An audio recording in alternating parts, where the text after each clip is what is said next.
बहुत दिल से खुशामदीद करती हूँ और बहुत शुक्रगुजार हूँ कि अपनी ज़िंदगी से अपना कीमती वक्त निकाल कर आप हमारे लिए यहाँ मौजूद हैं। हिंद में जो है मुल्ला को जो है हिंद में सजदे की इजाज़त, मुल्ला को जो है हिंद में सजदे की इजाज़त, नादा ये समझता है इस्लाम है आज़ाद।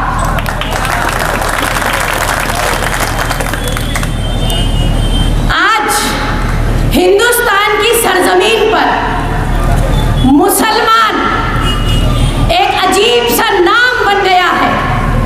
मुसलमान, उनकी जिंदगी, उनकी इज्जत, उनकी अजमत, उनकी इबादत गाहें, उनके कब्रिस्तान, उनके मदरसे और उनके अल्लाह का घर निशाने पर है।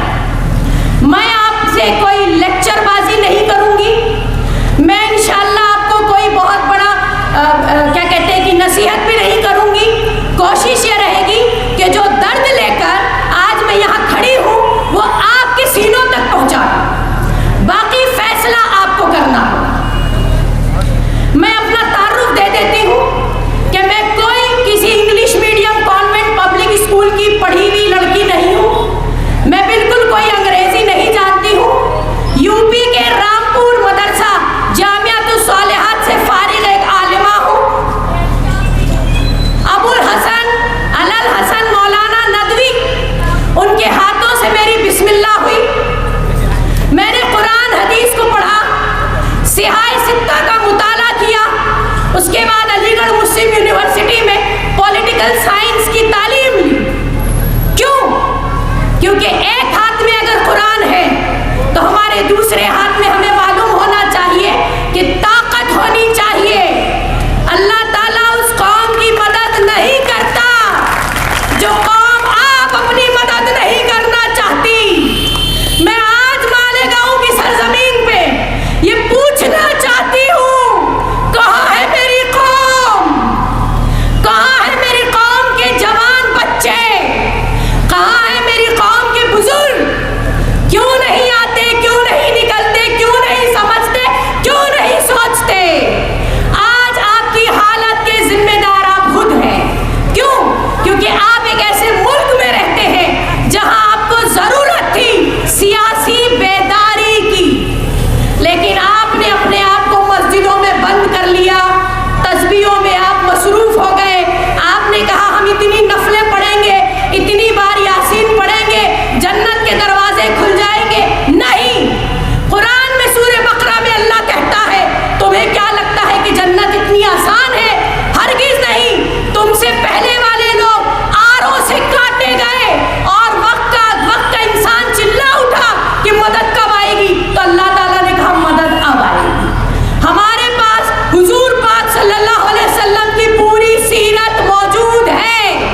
इस्लाम को फैलाने के लिए वो 313 थे जिन्होंने 1000 का मुकाबला किया चंद मुट्ठी भर।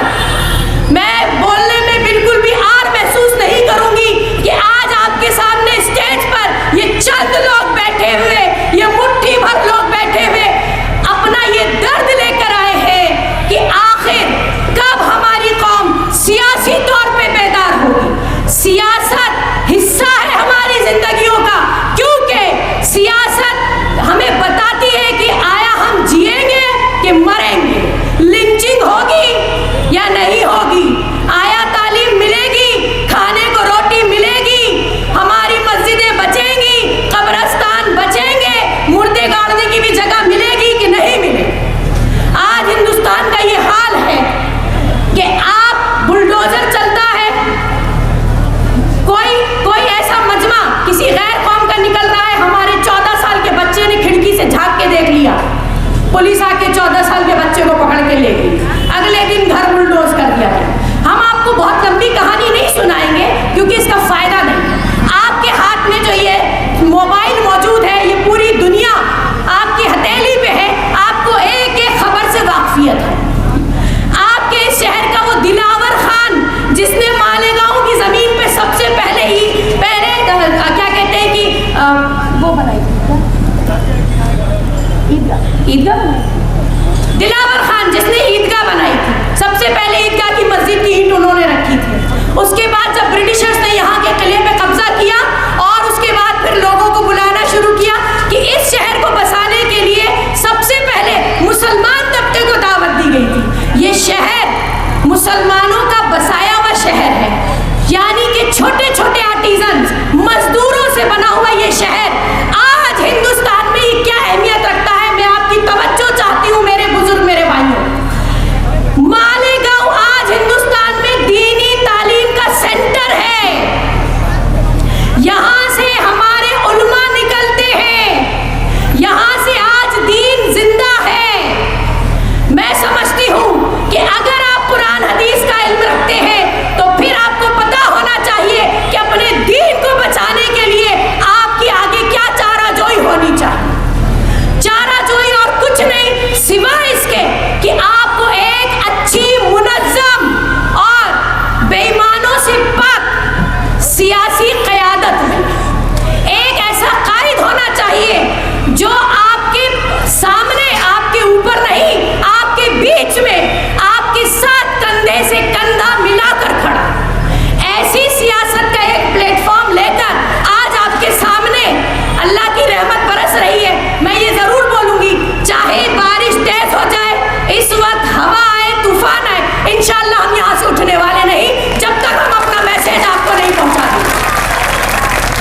से हो, किसी अकीदे से हो, किसी को भी मानने वाले हो, किसी के मुर्शिद हो, किसी के पीर हो, कोई आइडियोलॉजी रखते हो, गरीब हो कि अमीर हो, जाहिल हो कि पढ़े लिखे हो, हमारे लिए आप हमारे भाई हैं।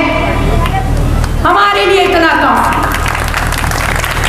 Social democratic party of India आज अपना ये जलसा यकजहती के लिए कर रही है, आपको यूनाइट करने के लिए कर रही है, बेदारी के लिए कर रही है। क्यों? क्योंकि हम समझते हैं कि अब बहुत हो गया, अब बस, अब खत्म, अब नहीं चलेगा। ये हर बार हर वक्त मुसलमानों को निशाना बना बना के जो सियासत इस मुल्क में खेली जा रही है, मुसलमान को चाहिए कि अब उठे और फुल स्टॉप लगा दे। अब नहीं चलेगा, अब नहीं चलेगा कोई पार्लियामेंट का काला कानून। अगर हम शाहीन बाग में चंद औरतें बैठ के गवर्नमेंट के मुंह पे थप्पड़ मार सकती है, तो ये मेरे बरादरान भाई, मेरी कौम के बेटे, ये भी सड़कों पे निकल के वक्फ बिल को वापस तमाचे की तरह गवर्नमेंट के मुंह पे मार सकते। और आपको अगर किसी मसले में, आपको अगर किसी मसले में साथ चाहिए, कोई प्लेटफॉर्म चाहिए, कोई गाइडेंस चाहिए, कोई मदद चाहिए, तो हम हाजिर। अगर कुर्बानी देनी पड़ी तो भी हम हाजिर। जिंदाबाद जिंदाबाद जिंदाबाद जिंदाबाद। सबसे पहली चीज आपको समझनी पड़ेगी, वक्फ, बुलडोजर, लिंचिंग, मुसलमानों पे जुल्म, बेहिसाब मासूम बच्चे, मुसलमानों के मासूम बच्चे जो जेलों में बंद हैं। अल्लाह की कसम खा के बता रही हूँ, जिस दिन न्यूज पढ़ती हूँ 2 दिन हलक से निवाला नहीं उतरता। एक लिंचिंग होती है, हम 3 रात नहीं सो पाते, ये तड़प रखते हैं। क्यों? क्योंकि आपसे सबने कहा कि मुसलमान एक जिस्म की तरह है, अगर जिस्म के एक हिस्से को चोट लगे और पूरा जिस्म मुतासिर ना हो तो इसका मतलब सड़ चुका। क्या हम सड़ गए हैं? क्या हम मुर्दा हैं? क्या हमें कफन की जरूरत आ गई है? अगर जिंदा है, जमीर है, और वो भी मालेगांव जैसी जमीन पे खड़ी हूं, जहां से तख्ता उलटने की हिम्मत रखता है हमारा एक मदरसे से निकला हुआ बच्चा। उठाइए, पलट दीजिए हर चीज को।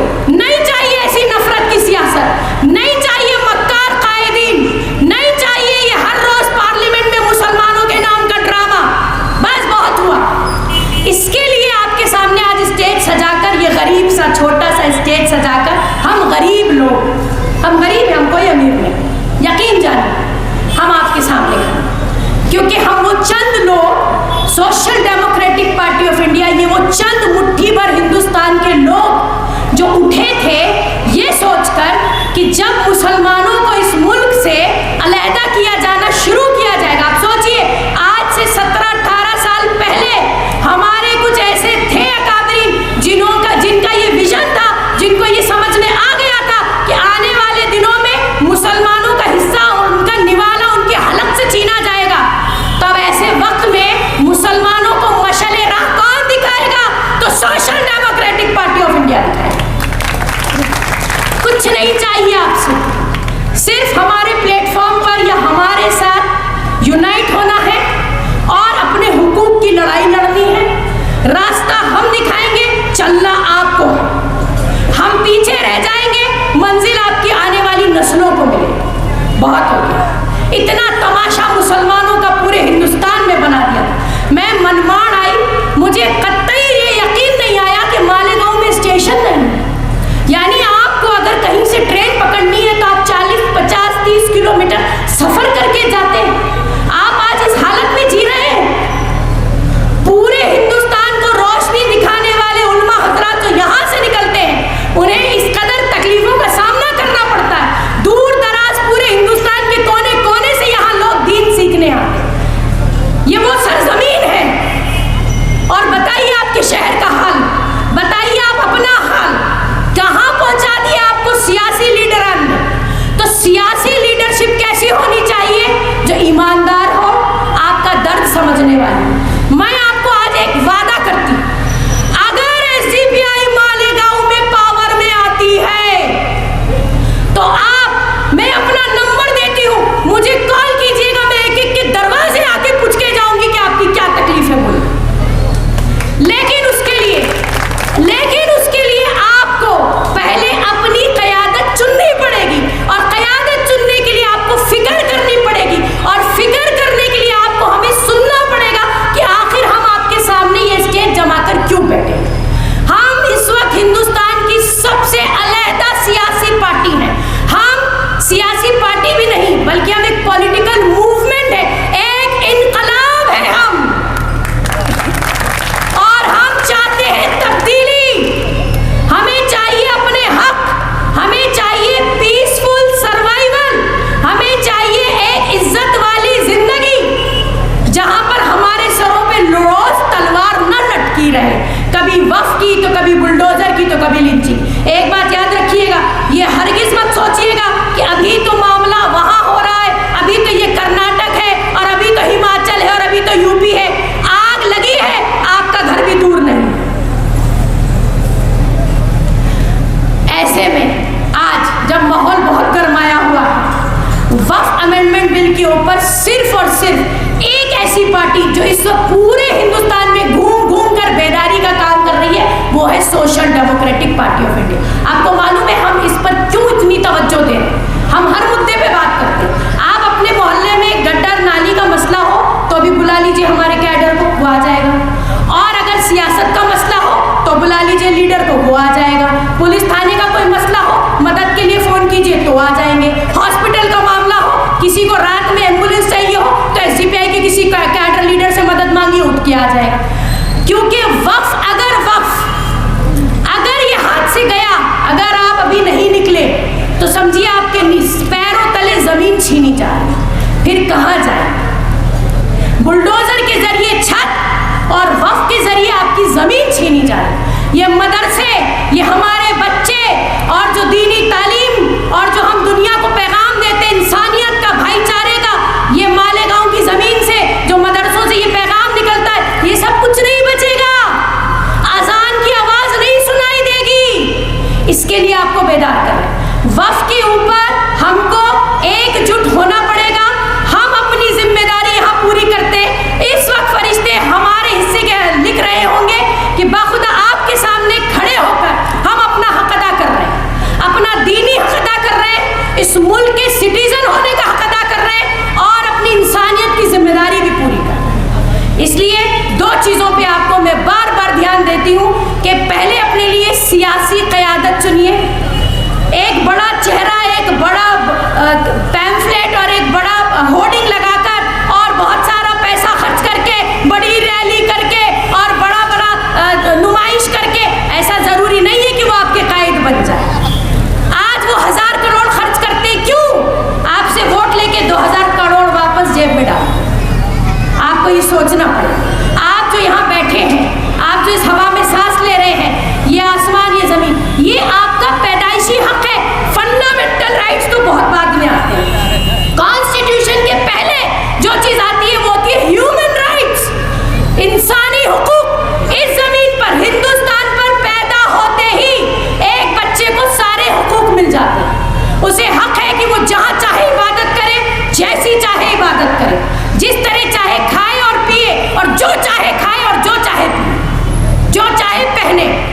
कोई नहीं होता कि दाढ़ी टोपी के ऊपर हमें ट्रेन से घसीट के निकाल दिया जाए। ये अबाया लगाने पर, ये 1.5 मीटर का कपड़ा सर पे ढकने पर, आपको मालूम है 20,000 लड़कियां कर्नाटका में एग्जाम न लिख सकी। मेरी बच्चियां, 20,000 लड़कियां कॉलेज से बाहर कर दी गई। क्यों? कि वो सर ढकती है, हिजाब लगाती। आप सोचिए जरा कि आपको कहां कहां चोट नहीं दी जा रही, और हम क्या है कि वही सुबह से शाम तक अपनी दुकान, अपना बिजनेस, अपनी नौकरी। बाखुदा फिर कह रही हूँ, अल्लाह को जवाब देना। आपके सामने एक सियासी प्लेटफॉर्म है, social democratic party of India. इसमें लगा हुआ है वर्ड सोशल। इसका मतलब होता है मुआशरा, मुआशरती। तो हम सिर्फ सियासत के लिए नहीं है, सियासत में आपका हिस्सा हो, इसके लिए यहाँ खड़े हैं। मुआशरे में आप सुकून से जिए, इसके लिए हम यहाँ खड़े हुए हैं। ये हमारा मकसद है। आपको भूख से आज़ादी मिल जाए, आपको कोई खौफ ना रहे, आपको खौफ